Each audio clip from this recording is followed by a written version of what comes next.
Hi everybody! Thank you for coming back to Adult Storytime again this week. Today I'm going to talk about and read an excerpt from the latest book I've listened to on audio. Libby and Hoopla both have audiobooks in addition to the ebooks that you might be more familiar with. I always have a book that I'm reading and a book that I'm listening to at the same time. So the one I'll talk about today is called Followers by Megan Angelo.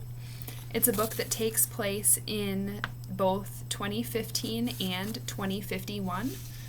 In 2015, the main characters are named, it's a blogger named Orla and a wannabe celebrity named Floss. They team up and use social media to make Floss famous. She doesn't have any special talents or any special skills. She really just becomes famous because of their use of social media. And then in 2051, the main character is Marlo. She is Floss's daughter. She lives in a special community in California where government-appointed celebrities live every moment of their lives on camera. The book goes from 2051 to 2015, back and forth between the two storylines, toward one event that will upend America as we know it and change everyone's lives forever.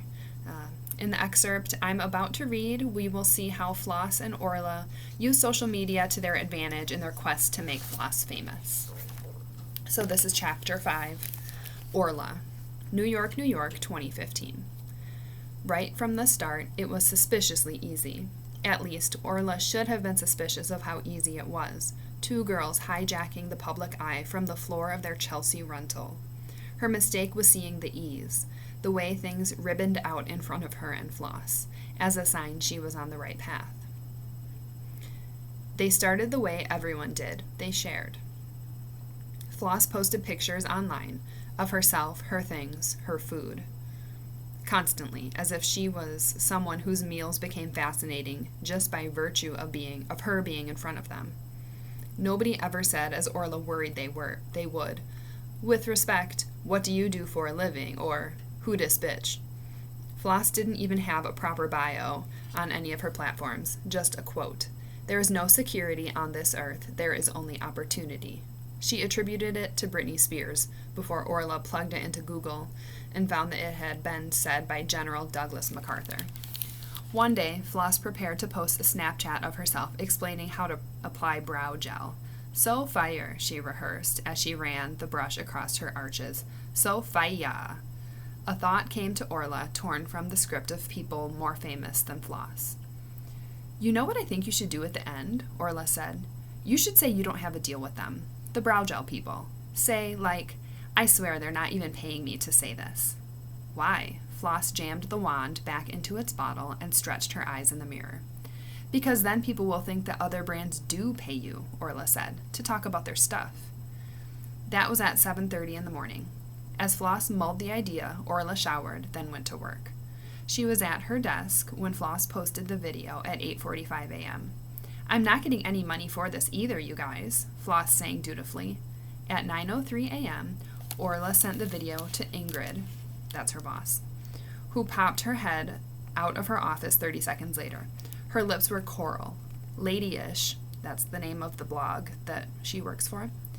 Ladyish had recently taken a firm stance on coral being the new red. "Orla," Ingrid called, "why do I care this girl's doing her eyebrows?" "It's Floss Natutsi," Orla said. "She's big on Insta. Plus, you know that $100 brow gel from that Korean beauty line that doesn't write anything on their packaging? It looks from the video like she might be one of the first stars here they sent it to." It did look like that because just before stepping onto the elevator at home, Orla had run back to the apartment, scraped the lettering off an old Maybelline tube, and pressed it into Floss's hand. "Fine," Ingrid said, and slid her door closed. At 9:27 a.m., Orla published the post. "So, what does the world's most expensive brow gel actually do? One Instagram it girl finds out." Then she cupped her phone in her hands and swiped to Floss's Twitter account. As Floss, Orla tweeted the link to the post, tagging Ladyish. She waited. 2 minutes later, Orla got an email from Ingrid. "Floss tweeted our post. What a sweetheart. Retweet from Ladyish, please." That was the thing about Ingrid. Every semi-famous person disgusted her right up until they threw her a bone.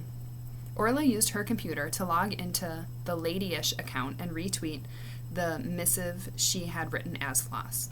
She quickly silenced her phone, muffling the incoming notifications of Floss's new followers. It was 9:30 on the nose. That night, when Orla got home, Floss was waiting for her at the door.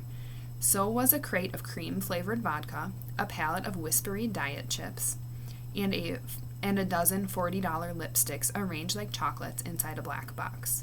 "This one came by messenger," Floss said, "and he asked me for a selfie." The more she tweeted, the less they spent. Orla found herself living almost entirely off Floss's loot, their apartment filled up with the sort of things Orla never would have chosen for herself. Gluten-free freezer meals with a pop star's face on the box. Shoes downy with calf hair. Purses pimpled with ostrich flesh. But she ate them and wore them eagerly because they were free and they were proof. She and Floss were succeeding. If that book sounded interesting to you, I encourage you to check it out from the library. That title is available on Hoopla, Overdrive, and the print version at the library.